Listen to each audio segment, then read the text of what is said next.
Hello, everyone.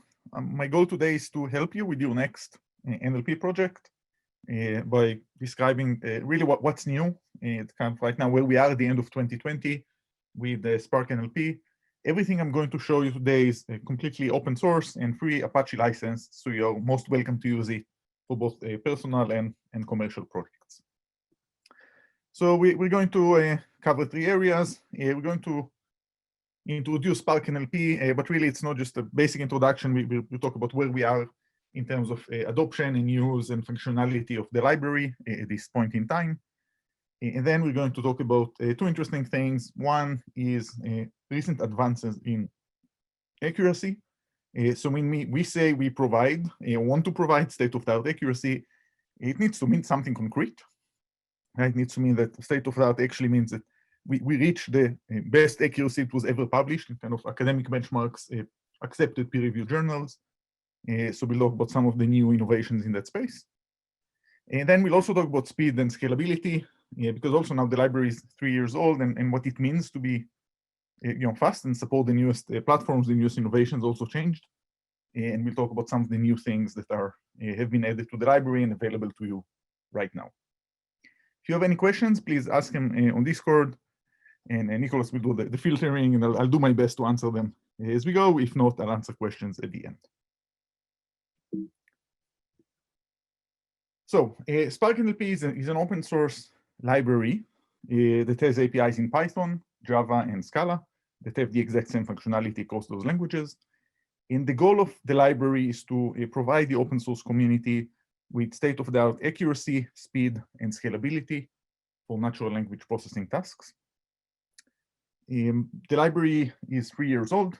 When it started, two interesting things happened that kind of will enable its adoption. One is kind of deep learning happened to NLP, which means that a lot of the older libraries that we all know and love and use became significantly outdated in terms of accuracy. And Spark NLP was among the first to really go all the way in terms of making the newest advances in deep learning and transfer learning available in a production-grade, scalable, and trainable package. The second thing that works well for Spark NLP is it is based on Apache Spark, as the name suggests, which means that it is still the only open source NLP library that is natively scalable and can effectively use a cluster. And also in some important use cases and aspects, it's also by far the fastest library to get those tasks done.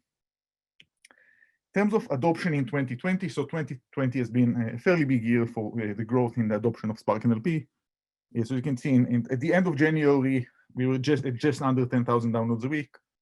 Right now, we're at about 93,000 downloads a week. So about 1 million downloads every 3 months or so. So you can see there's been significant uptake in use of the library. And in general, what we are seeing is that practitioners, enterprises, people who are actually putting NLP in production, which is happening a lot this year, are generally choosing Spark NLP to do it. So about almost 2 years ago, the beginning of 2019, Spark NLP was kind of, we had the first big survey, the O'Reilly AI Adoption in the Enterprise survey, that suggested Spark NLP as the most widely used NLP library in the enterprise by practitioners. And there were a number of other surveys and results in 2019 that supported it. In 2020, the latest survey we have is kind of the big NLP industry survey by Gradient Flow that came out 2 months ago now in September.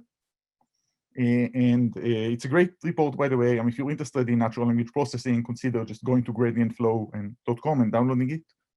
One of the questions was really, which library do you use? And Spark NLP is the most widely used, once again, by practitioners. Specifically within the healthcare vertical, Spark NLP was used by 54% of all the respondents in that area. And in general, what we are seeing is that when people are doing kind of academic exercise or research, they often go with Hugging Face or Spacey or Allen NLP. When people want to take things to production, usually Spark NLP is the library of choice. Another thing that happened is there was a lot that was added to the library in terms of functionality. And one of the things we keep doing, we just keep releasing software. And Spark NLP is a very active project. So we've had 26 releases in 2018, with 30 releases in 2019, and we've already had 26 releases in 2020. So we release software at least every 2 weeks. And quite a few of those releases add significant functionality. So this year, for example, we've re-implemented name entity recognition to reach the new state-of-the-art accuracy. We've re-implemented document classification, sentiment analysis. It's now the only library that does multi-label and multi-class document classification. We've added quite a few transformers. There are about 100 transformers that come built in with the library right now. We've gone from 1 to 46 languages that are supported to some extent. We've re-implemented deep learning-based sentence detection and spell checking, and you'll see some of those examples. So the library is the code base. So for example, if you're using it in Python, then you do pip install and you get the code of the algorithms themselves. It's also an ecosystem of models. And right now, really, between pre-trained models and pre-trained pipelines, there are over 300 of them that come out of the box for different languages, a nice variety of NLP tasks. So we'll see some examples coming forward here. Another thing that has grown is which libraries, which environments are supported with Spark NLP. So Java, Python, and Scala are fully supported in terms of API. This year, there's also a fairly robust R library that was contributed by the community that enables you both to use all the existing models, but also train your own models in R. In terms of what we officially support, so we officially test on Databricks, Cloudera, AWS, Azure, Kubernetes. There's quite a few production use cases on Cloudera, but also on Google Cloud, on Watson, on installing Spark from scratch, and of course just on local machines. So at this point, you can very safely assume that whatever your development architecture, production architecture is, there are quite a few people who already use it this way in production. So if you need it Dockerized, if you need it on Windows, whatever your situation is, it's been tested, it's been kind of the bugs have been cleared, and it probably works. We also have optimized builds both for NVIDIA, for the latest GPUs, as well as for the latest Intel chips, so that we actually make use of those new compute platforms, right, and the deep learning optimized hardware chips. So that's the overall library, and that's what's available right now. See, I'm sorry. Oh, computer froze. See what happens next here. I apologize for that.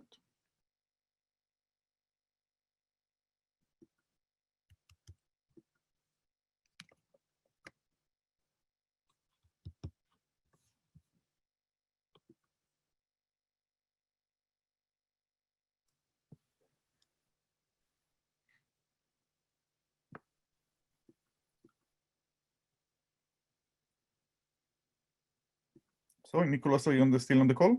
Yeah, I'm still here. As your presentation software froze? Yep, completely, like the Mac completely froze now. Okay. So I need to see if, what I can do. If not, I may need to disconnect and come back. It looks like you're moving. Oh, now it's coming back. Good. Yeah. So I'm not sure what happened here, but That's let's good. continue where we were. Good, and that's so apologies everyone.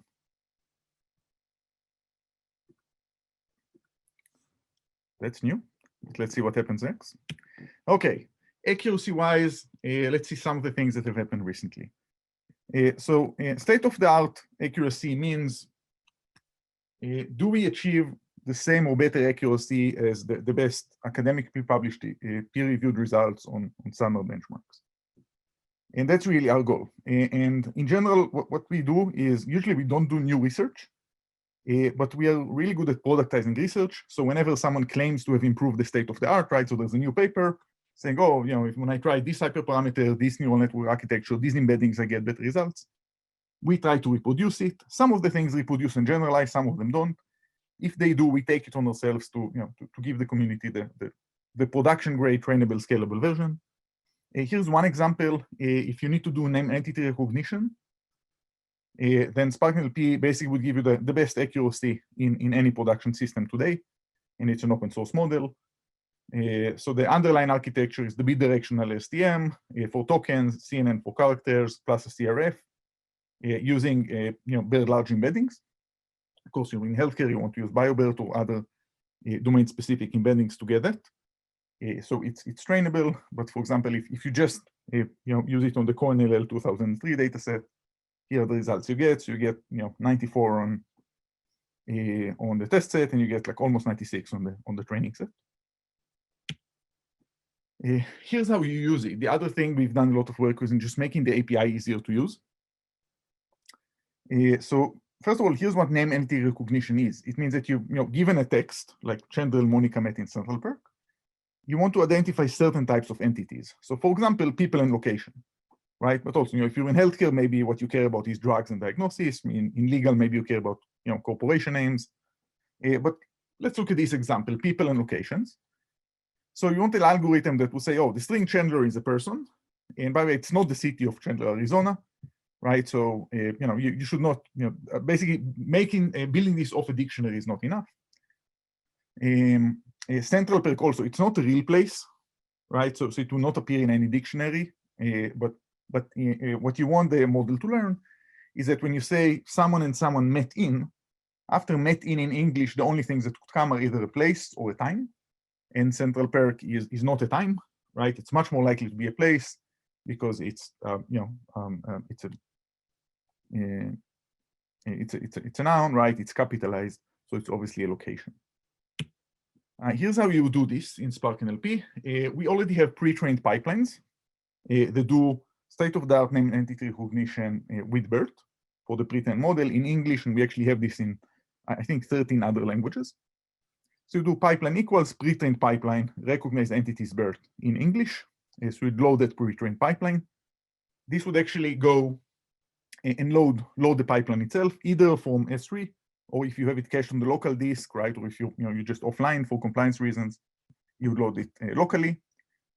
It would load any deep learning models that are required. It would load any embeddings that are required, like BERT embeddings. It would initialize TensorFlow under the hood. It would load everything and have the model, the pre-trained model ready.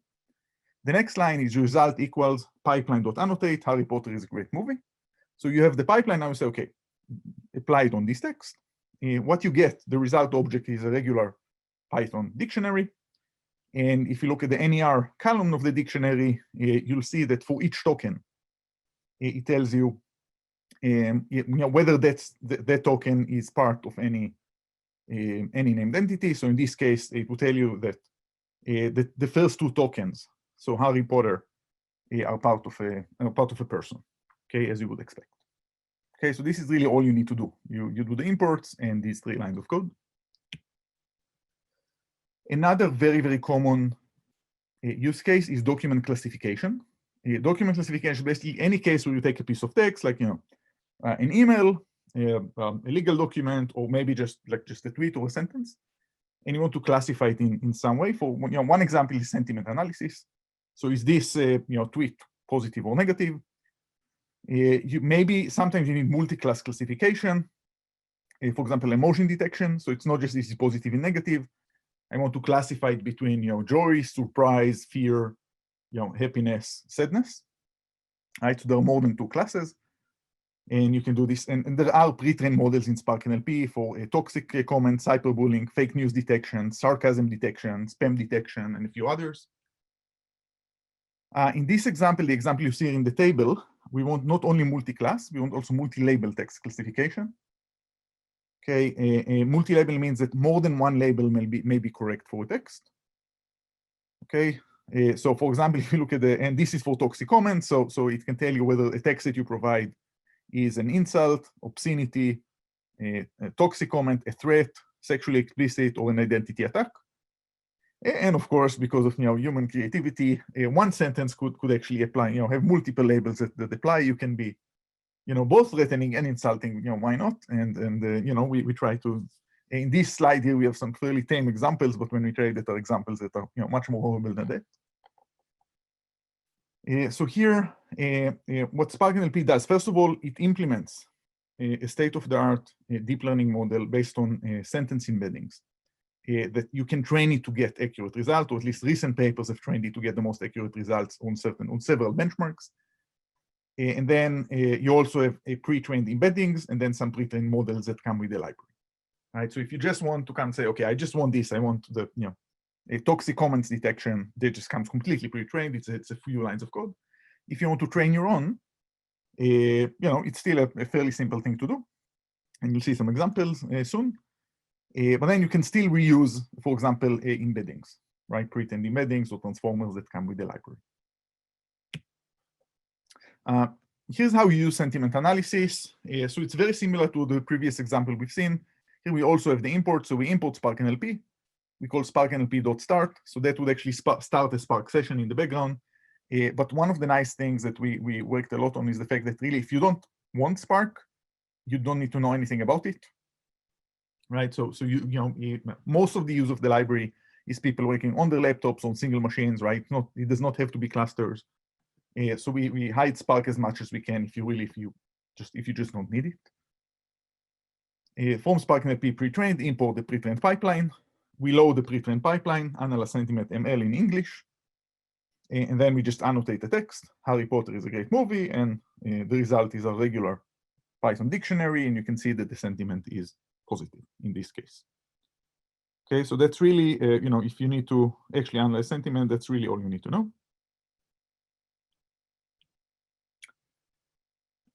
Another thing that's really big in the past couple of years is embeddings and transformers for NLP, because they really enable you to train new models with much less data than you used to need before. Because basically, if you look at something like BERT, it's a very effective form of transfer learning, and things like BERT or the other types of popular embeddings like Albert, Roberta, ExcelNet, Elmo, they basically embody a lot of knowledge of the English language. So, for example, if you want to do if you want to train the IMDb movie review database and know whether a review is positive or negative, what without those kind of embeddings, you needed maybe 25,000 reviews to reach, say, 0.9 accuracy. Now you can do the same with 5,000 or even 2,500 reviews. Okay, so you need far less data in order to reach the same level of accuracy, which is very, very effective when you're dealing with domain-specific documents, for example, like clinical documents. We're getting more training data or labeling data is very hard and expensive. So there are quite a few, as you can see, there are quite a few word embeddings and sentence embeddings that come with Spark NLP. You do not need any external embedding on transformer library. Okay, this is just part of the Spark NLP ecosystem. It comes with the library. One of the nice things that this means that when you load models, like when you load pre-trained models, embeddings are part of that. Spark NLP includes a built-in in-memory database. So we take care of how you cache those embeddings, how you load them into memory, how you share them between different cores or threads on the same machine, how we distribute them across a cluster. So all of that kind of magically happens in the backend. In the background for you, it's the same, 5 lines of code, and we take care of doing that. And that's fairly significant because some of those transformers, like BERT large, can easily be 2-3 gigabytes in memory. So if you have 8 cores, you cannot just load it 8 times, right? You'll just get an out-of-memory exception. And there's a lot of engineering work we've done to make sure we can efficiently and quickly load them and use them.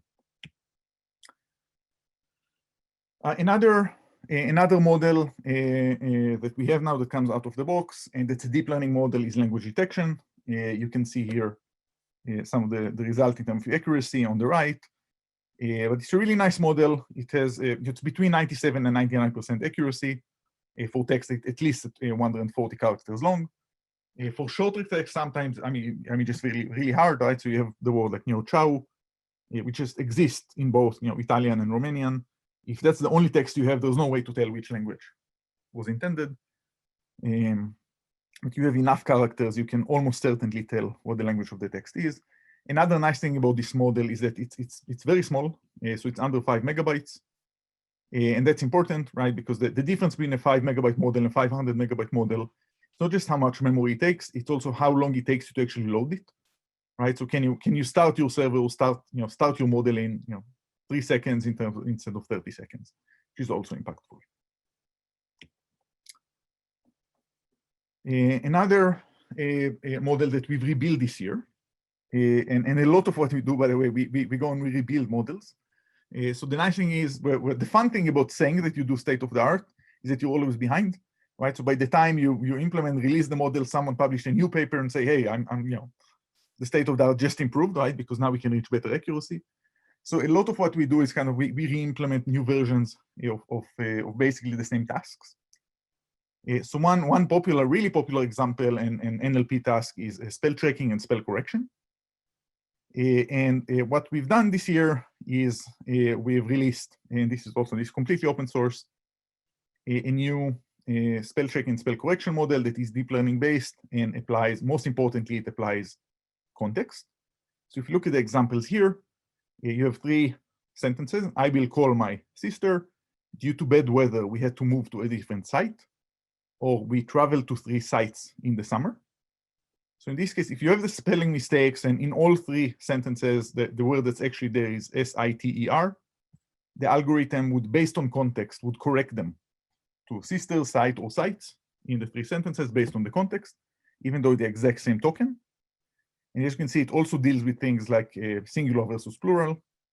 It can deal with some conjugations, some people's personal names as well, for popular names. And the end result is, if you can look at the first bullet here, on the main benchmark we found is the whole book benchmark. This algorithm, the pre-trained model for English, delivers a word error rate of just over 8%. And we compared it with JumpSpell, which also, it's another open source Python library, which also claims to do deep learning context-based spell checking. But here still we were able to reach a much higher level of accuracy with the way we've trained it. So that's another example, but also the set of other deep learning model, even things that you think were easy, things like sentence splitting. So how you split a sentence, a text into sentences, is something that we have a deep learning model for. So we can deal with things like lack of punctuations, right? OCR issues, unexpected new lines, right? And the algorithm deal with this as you expect, because it understands much more of the language. So that's around accuracy. And you can see really what we do is, it's not a kind of specific algorithm or a specific approach. It's really just following the research and doing the best we can there. Other things to consider are speed. So in terms of speed, one thing that's really important over the past few years is hardware optimization. So how effectively we use GPUs or the Intel optimized CPUs. And we have specialized builds for both. Here's one benchmark that it's going to be in public and certified on AWS. We trained the name entity recognition in the French language. And basically we ran it on both Intel and NVIDIA optimized builds for the same number of echoes. Basically this was to reach the same level of accuracy. In this specific case, what we saw that the Cascade Lake optimized version was 19% faster, 46% cheaper than the Tesla P100. And there are quite a few cases where actually the new Intel deep learning chips do better than the NVIDIA ones. But of course, we keep optimizing for both. And different use cases will give you different results. So that's one aspect of performance. Another important aspect of performance and speed is optimizing embeddings, especially the large embeddings like the BERT ones, which are slow. But there are some things you can do at the software level to actually optimize their speed. And just a couple of months ago in Spark NLP 2.6, we improved memory consumption of all BERT-based models. So it's between 50 and 100 of them. By 30%, we improved performance by more than 70%, basically by dynamically deciding what we load and what we call when we apply BERT. So there's been a number of papers, a number of benchmarks on that. All you need to know is that if you use Spark NLP, you just get the benefits of that. It's completely transparent for you and happens behind the scene. Another way to increase speed when you use embeddings is simply to use smaller embeddings, right? And distilling large embeddings has been a very popular topic in the past year. So as you can see within Spark NLP, the reason you have so many, even just BERT-based models, because you have tiny BERT, mini BERT, small BERT, medium BERT, and then if you want, you also have large BERT. And basically what was recently found is that if you use tiny BERT, you have a model that instead of being 2 gigabytes, it's just 50 megabytes. So it's far faster to load, right? Far faster to use. In this case, you see BERT-tiny is 24 times smaller and 28 times faster than BERT-base. And very often in some use cases, for example, things like sentiment analysis, emotion analysis, the difference is in accuracy maybe just 1 or 2 points. Right, so you may prefer to do this because really the reduction in accuracy is going to be so small, your user may not even feel it. So we give you these options, right, and you can decide on your own trade-off between performance and accuracy. In terms of scalability, so Spark NLP has been and still is the only open source library that's natively distributed. It can run on any Spark cluster. So it doesn't matter if you're doing, if you're building Spark, from source on yourself, or if you use Databricks, or if you use it on Cloudera, or if you use it on AWS EMR, or wherever it is your cluster is, it will work, it will scale. It does not need any admin permissions and such. It's built natively on top of Spark. So the Spark NLP pipeline, the pipeline class that we use is the Spark ML pipeline class. Okay, so it's really, we designed it together with Databricks to make sure we make the most of what Spark has to offer.